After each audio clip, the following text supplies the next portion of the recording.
Good evening, everyone. It's good to see you again. I hope you're doing well in this weekend, and I hope you enjoyed the day of Independence Day. Okay, 2 years, 2 days ago. Okay, today we're going to continue with kinematics, and we're talking about physics for 10th graders, students, and this time we're talking about according or solving problems according from the freely falling objects. Remember, the freely falling objects are part of the kinematic who establish the vertical motion. Okay, in the vertical motion, my dear students, in this case, we have three singularities equation. The first one represents height equals -1 half gravity times square plus initial velocity and period of time. The second equation, final velocity equals initial velocity minus gravity and period of time. And the third one, final velocity second power equals initial velocity second power -2 times gravity and height. Okay, remember, my dear students, when we're talking about the freely falling objects, there's a few curiosity you have to take a note at the moment we to solve problems. One of them is the gravity. Remember the concept of gravity. The gravity, this is not a force, this is an acceleration. And the gravity can be defined like acceleration who drags any objects of the ground. For that reason, that value of that gravity that will be negative because it's a vector if we are using the reference of the coordinate plane and the gravity drags the objects to the ground, always we're going to obtain a negative value. For that reason, in this equations of vertical motion, we are including the negative sign already. What is the value from the vertical acceleration of gravity? In the international system, remember, is 9.8 meters per second square, and the British system will be given by 32 feet per second square. What other consideration we must take at the moment going to solve freely falling objects? Okay, the height. When the objects move, drop, when you, how to say that, when we, when the object moves upward, so I'll throw the objects upward, the height and the velocity, because both are the vectors who has magnitude and direction, moves upward, the velocity and the height will be positive. When you throw that object downward, the height and the velocity will consider negative because we are using the coordinate plane signs of reference in the vertical y-axis upward is positive, the vertical y-axis downward is negative. Okay, and we're going to establish the symbol of the gravity like a negative because always want to drag the objects to the ground. And how about the period of time? The period of time will be the same upward and downward if and only if it travels at the same height. 2 meters upward and 2 meters downward, the period of time will be the same, okay? This is a consideration you have to take at the moment we're going to solve freely falling objects exercise, okay? But in this case, we're going to use solving problems that we require a little bit analysis from any one of them, especially the last problem, the number three, who has a higher levels of difficulty. Okay, so let's going to begin with the first situation and the first problem. Okay, a certain freely falling object could be a ball, could be a stone, could be a marker, could be a pen, whatever you want. Let's going to analyze a ball. Okay, is released from rest. It requires 1.50 seconds to travel the last 30 meters before it hits the ground. Okay, so we have 3 points, three different segments, point A, point B, point C. Letter A, find the velocity of the object when it is 30 meters above the ground. And the letter B, the total distance of the earth travels during the fall. All right, so sometimes in this kind of problems, it's a good idea to create a free body diagram. Remember, the free body diagram is a representation of the problem in the picture, what the problem mentioned in theoretical parts. So in this case, we have point A, point B, and point C. The problems mentioned, we start from rest when the ball is released from the point A. Okay, the initial velocity is 0. But when it travels from the point A onto the point B, it reaches some kind of final velocity. We have no idea, and it's travel some kind of x distance or x height, as a manner of speaking. And after that, the same final velocity in the point B transform initial velocity in the point B. At the moment it traveled the last 30 meters, and it is takes around 1.50 seconds to hit the ground. So basically, we have to looking for what will be the final, the initial velocity in the point B, and that will be obviously the same initial velocity. And after that, we can try to find out what will be this x distance, because in the letter B, they're asking for what will be the total height. I mean, what will be the total height between the point A until the point C. So this is the problem what we're looking for. Well, how are we going to solve this situation? Let's going to start from the point B onto the point C. We know what is the value from height. We are looking for the initial velocity, and we have the period of time. So it's unnecessary to try to looking for the final velocity, so we can use the first equation, the first one, because height, that will be equal to negative 1/2 gravity times square plus initial velocity and period of time. Be careful, because this object is thrown downward, the height and the velocity, that will be negative. For that reason, the height at the moment, we're going to replace those values. Instead to write 30, I'm going to substitute by negative 30 equals negative 1/2. You know, the gravity, this is the international system, 9.8 meters per second square. The period time, we got it already, is 1.50 seconds, because the problem mentioned, this is going to be the last period time in the last 30 meters, okay? Plus the initial velocity, because we have no idea what it is, the initial velocity, but we know what will be the period of time, that will be 1.50 seconds. If the theoretical part is correct, the answer from the initial velocity that's supposed to give us a negative answer, because we're taking the reference every time the object moves downward, the height and the velocity, that will be negative, okay? So let's simplify the equation in the first one. We got negative 1/2 times 9.8 times 1.50 second power. So in the first part, we got negative 30 meters equals negative 11.025 meters plus the initial velocity multiplying by 1.50 seconds. Okay, we are simplifying this part of the equation. Now let's going to solve by VO. We got this negative 30 meters. This quantity subtracting passes to adding. Okay, 11.025 meters.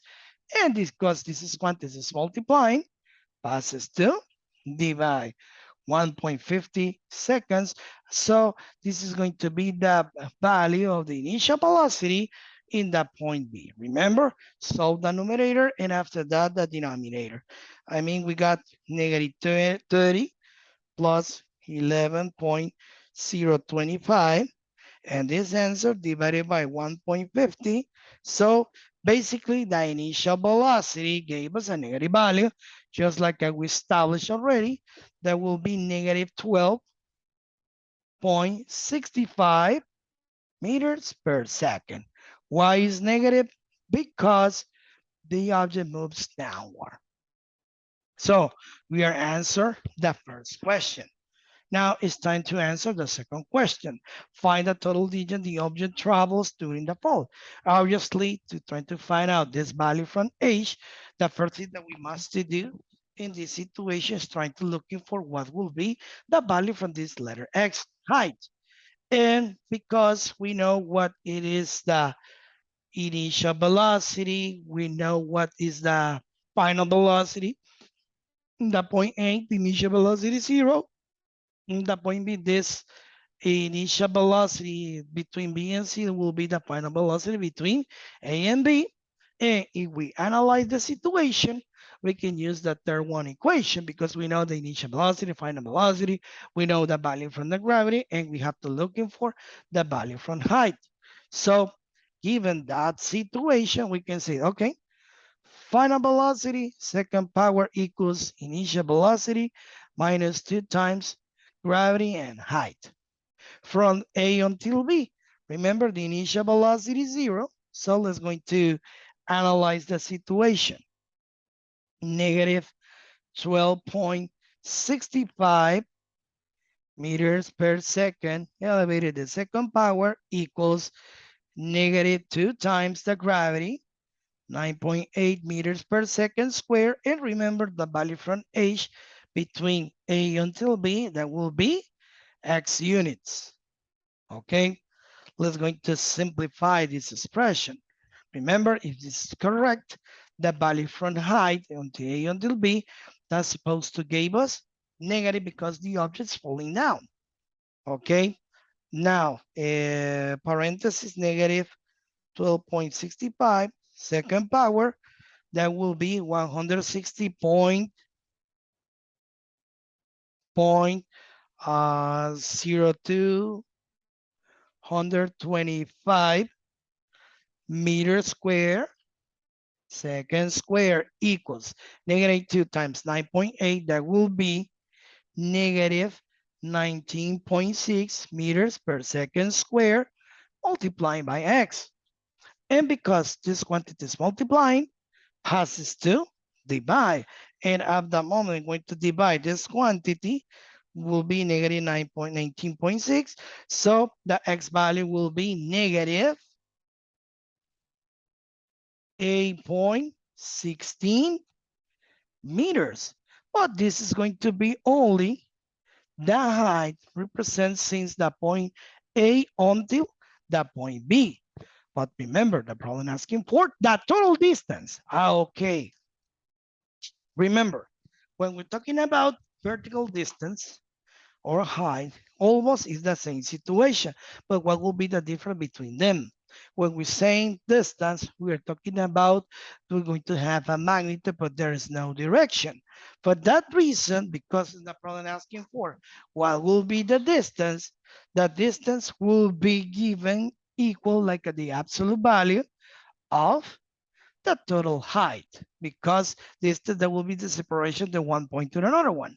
And simple merely words, absolute value of, remember total height will be the addition between this x distance and 30 meters. Remember, x distance is negative 18.16 meters because it's falling down, and same happened with the last 30 meters. It's falling down. That will be negative 30 meters. Absolute value. So the distance will be the absolute value of negative 38.16 meters. And remember that the property is the absolute value. The absolute value for any negative quantity always will be a positive quantity. For that reason, the answer will be 38.16 meters. And this is going to be the solution set for the first problem. Remember, the velocity of the object when it's 30 meters above the ground will be negative 12.65 meters per second. Why is negative? Because the object is falling down. And what will be the total displacement or the total distance? First of all, we have to looking for the x distance that gave us using this condition, the initial velocity in the point B will be the same final velocity, taking the reference, the point A, which starts from rest. Calculate the x value.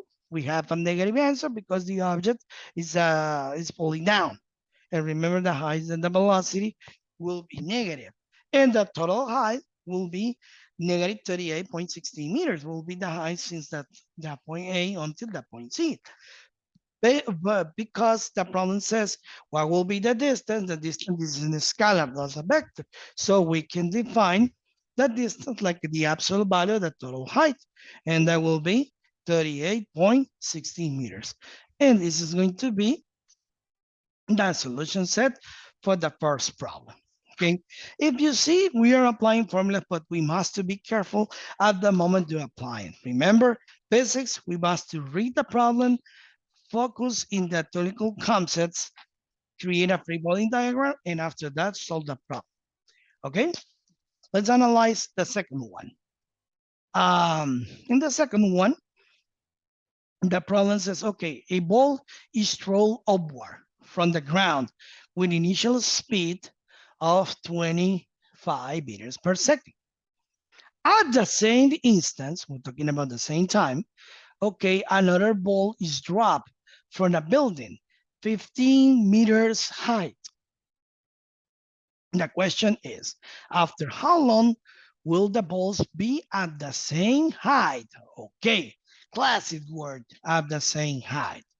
What is the first thing that we must do? Because they're saying, well, you see the picture, this is the building, 15 meters high. The ball B starts from rest, and the ball A moves upward with initial velocity of 25 meters per second. Obviously, if we're trying to looking for what will be their position, the position will be different because the ball A travels a bigger velocity than the ball B that's supposed to move a little bit more distance than the second ball. But they're asking for what will be the same time, well, let's say the period time to obtain the same height. Well, that's going to equal the height of ball A. That will be the height of the ball B. Formula from height, that will be the first one located over there. -1/2 gravity times square plus initial velocity and period time. This is by one hand. By the other hand, remember that ball B starting from a distance. Remember the building, this is moving a distance of 15 meters. Okay, and this 15 meters must be subtracted by the height.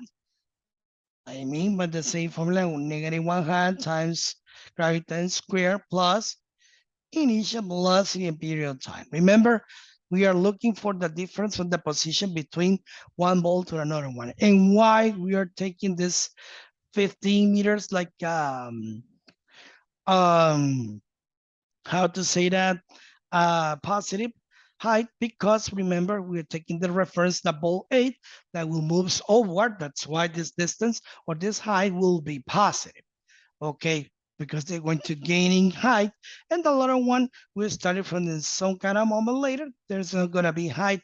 That's why we are not including the 15 meters from the second one. Okay, so continue with the analysis of the situation. Remember the ball B, the initial velocity is 0, so this part of the problem will be 0. And because this 1/2 gravity times square is lighter with the first one, when this one moves to the left side, will give us a positive value. So you know, -1/2 gravity times square plus 1/2 gravity times square both can be canceled.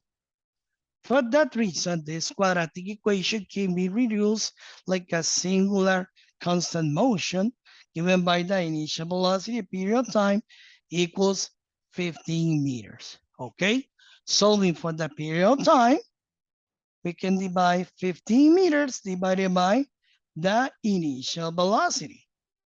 And what will be the initial velocity? We're talking about the initial velocity from the ball A. That will be 15 meters divided by 25 meters per second. So the period time will give us by 0.6 seconds. Okay, this is going to be the period time they will be meet. They won't be they will be meet, or they're going to have the same distance. Okay, and if you really want to know what will be the height, the only thing that you have to do is calculate the height A, the height B, and you shall see. Obviously, the ball 8, if you calculate it, then the height that will be almost approaches the 14 meters, so a little bit less, because we're talking about the 0.60% of their height, but something like that, okay? But this is going to be the answer for the second problem, okay? They will have the same height, around 0.6 seconds, okay? And this is going to be the same level according to this problem. Okay. Now, let's going to analyze the third problem. This is going to be a little bit complicated, but not complicated at the moment we're going to use the formula, because in this case, we have to analyze the situation.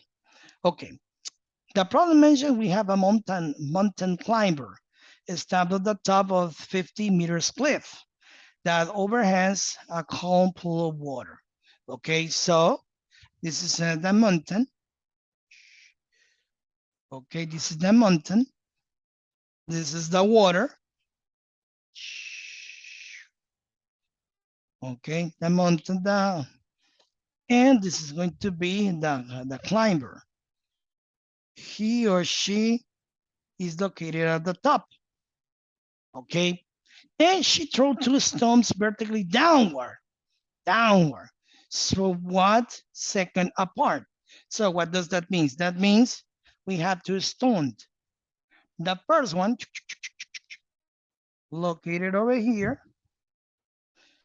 and the another one, hold on a second, let me plug in my computer because the battery will die sooner. Hold on a second. Yeah, we can continue. Okay, so, and the second stone, this is the stone 8.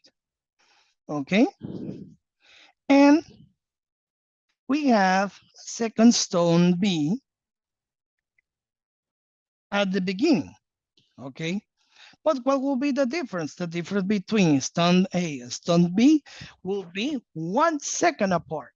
So, for example, the stone 8 reaches splash the water in 20 seconds, the stone B that will be given in 19 seconds, and so on. Okay, but after that, she observes there cause a single splash. What does that mean? That means some period of time later, the ball A and the ball B splash the water at the same time. Obviously, not exactly the same time with one second difference, but the single impact, that means for logical sense, the throwing velocity of the ball B, that's supposed to be superior than the ball A, because they're going to reach the goal at the same time of period. But with second difference. This is the first thing that we could imagine in that situation. So basically, that the initial velocity of this that will be different at the same time the final velocity. That's why, continuing with the problem mentioned, the first stone has an initial velocity of -2 meters per second. Why? Well, actually, because remember what the theoretical part says. Okay, when the object moves downward, the height and the velocity will be negative. And remember, the height in both stones, that will be 50 meters. There's nothing we can do. We don't need to calculate different height because it will be the distance. Okay, let's going to find out what we're looking for. In the first question, after how long after release the first stone did the 2 stones hit the water? Okay, something in simplementary words, we have to looking for the period of time the first stone hit the water. And the second question is the initial velocity of the second stone. Okay, and the last one, the final velocity of each stone. Okay, to answer the first question, and actually because they're asking for the final velocity of the stones, a good idea will be trying to solving the first one, the final velocity. I mean, I'm going to try to use the stone number, the stone 8. Okay, I'm going to try to find out the final velocity. Why? Because in the letter C, they're asking for what will be the final velocity. So we know the initial velocity. Remember, we know the first stone is -2 meters per second. We know what it is, the height.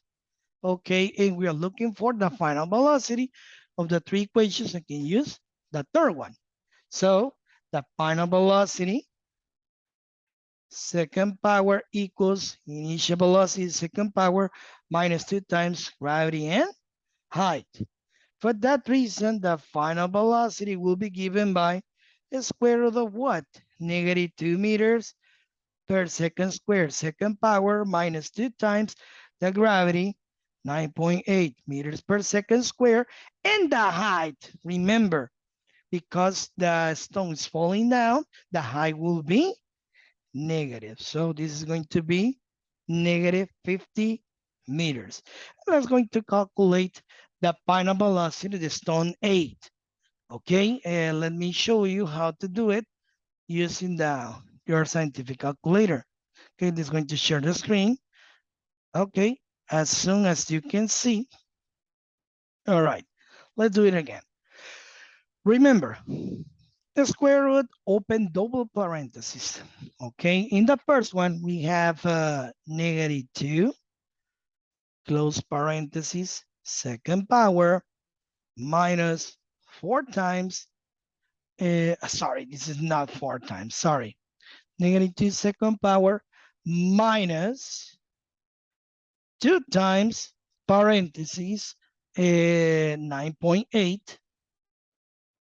This is the value from the gravity. Close parentheses, open parentheses, negative 50 meters, and close double parentheses. The first one to finish the operation, and the second one to overprotect the square root.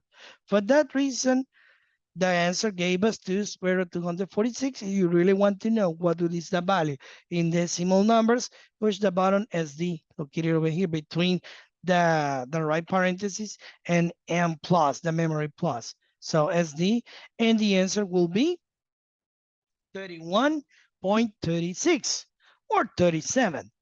Even though the velocity gave us a positive value, remember in the concept, because the ball is falling down, we're going to use the negative value.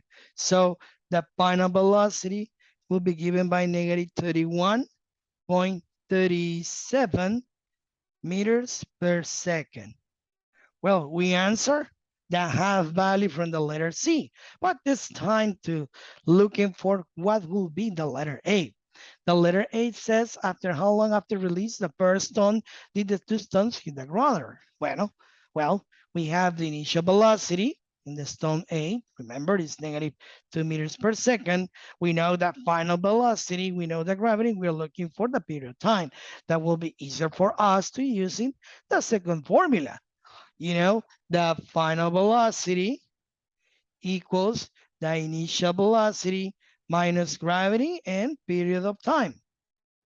Remember, final velocity is negative 31.37 meters per second equals initial velocity, remember, is negative 2 meters per second minus the gravity, 9.8 meters per second squared, multiplied by T. This is subtracting, passes to adding, negative 31.37 meters per second plus 2 meters per second, and negative 9.8 is multiplying, passes to divide, negative 9.8 meters per second squared. This is going to be the period of time. At least we're going to answer the first question and a half of the third question. Okay, let's see what we got. Negative 31.37 plus 2, that will be negative 29.37 divided by negative 9.8. So the answer will be 2.9969. So we can round in 3 seconds. So remember, there is no negative time. For that reason, the letter A, the answer from the letter A will be 3 seconds. This is the answer from the letter A, and we have the half answer from the letter C. Now, let's going to analyze the second question. Let's going to move the camera just a little bit over here to approach us to continue solving the problem. Okay, I think we can manage in this space. Okay. In the letter B says what initial velocity moved the second stone, the second one, I mean the stone B. All right, I'm going to use this purple marker, stone B. Again, what initial velocity must be the second stone have given the heat that one simultaneously. We are asking for the initial velocity, the stone B. Okay. We know what is the value from the height. Remember, the value from height will be the negative 50 meters because it's falling down. And as soon as you can see, we know what it is, the period of time. The period of time in this case, if you read the problem once again, the problem says she throws two stones vertically downward 1 second apart. What does that mean? That means if the first stone takes 3 seconds to hit the water, well, that means the second stone B will be only in 2 seconds. Why 2 seconds? Because there will be 1 second between them. This is the reason why we want to subtract the value from the 3 seconds. And obviously, the initial velocity that will be greater, the stone B, that's supposed to be greater than the initial velocity, the stone A. Okay, so we're going to find out is this true or false. How can we do that? Simple. Let's going to use the same formula. Height equals negative 1/2 gravity times square plus initial velocity and period of time. Okay, the value from height will be the same. Negative 15 meters equals negative 1/2 gravity, 9.8 meters per second square. The period of time, 2 seconds, second power, plus the initial velocity and the 2 seconds. Okay, this is going to be the operation to try to looking for what will be the initial velocity of the stone B. Okay, let's see what we got. Negative 1/2 multiplied by 9.8 multiplied by 2 seconds and the second power. So the first part of the problem will be negative 19.6. So we have negative 50 meters equals negative 19.6 meters plus initial velocity times 2 seconds. Remember 2 seconds because we have difference of 1 second between the first stone and the second one.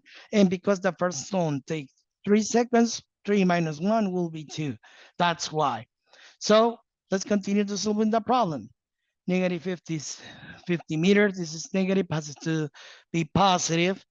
19.6 meters, and the entire equation divided by 2 seconds, and this is going to be given by the value of the initial velocity. So we got negative 50 plus 19.6, that will be negative 30.4 divided by 2, so the answer will be negative 15.2 meters per second. Remember, we got a negative value because the first stone and the second stone is falling down. That's why if you compare the initial velocity of the stone B, negative 15.2 meters per second, is superior for the initial velocity of the stone A, that will be negative 2 meters per second. That's the reason that even though both stones are falling apart in 1 second, both splash the water at the same time. So we answered the letter A, we answered the letter B, and finally, they're asking for what was the velocity of each stone the instant they hit the water. So actually, we respond already the first question, the stone A. The final velocity of the stone A will be negative 31.37 meters per second. Okay, so to find out the final velocity of the stone B, we can use the same formula, but this time using this initial velocity and the same height, or if you wish, you can use the again, the second equation to try to find out the final velocity, and at the end, the result will be the same. Well, will be easier for us using this one. Final velocity equals initial velocity plus, negative gravity and time. Remember, the answer must be given. This is a red answer corresponding and the stone B also. So final velocity equals the initial velocity negative 15.2 meters per second minus 9.8 meters per second square multiplying by how many seconds? 2 seconds. That's supposed to the second stone hit the water. Okay, and remember the answer also will be negative. So let's multiply negative 9.8 times 2. That will be negative 19.6 minus 15.2. So the answer will be negative 34.8.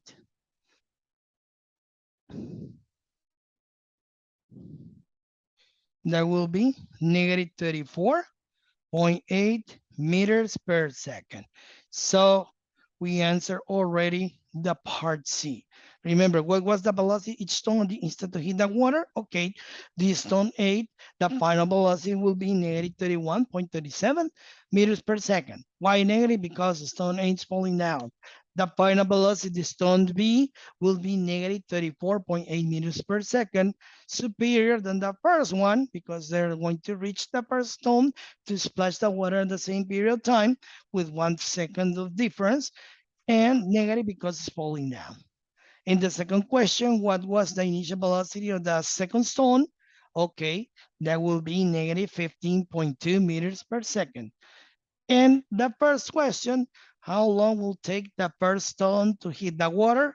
Well, actually, we calculated by the second formula, and we'll conclude that will be 3 seconds. Okay, guys, that's it. That's all that we have to do. In the next class, we're going to try to analyze the vectors. Remember the difference between vector and scalar is a vector has a magnitude and direction, and the scalar only has a magnitude. Magnitude means measures. And we're going to learn how to adding methods by the graphical method and the analytical method.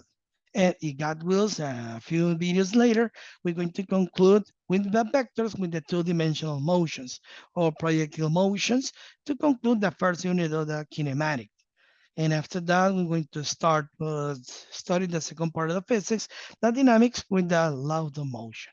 Well, if you enjoyed this video, please push the like button. You can share it with anyone else. And I hope it's going to be useful for you. Thank you so much for your attendance. Have a great, wonderful night and see you on the next class. Take care of yourself.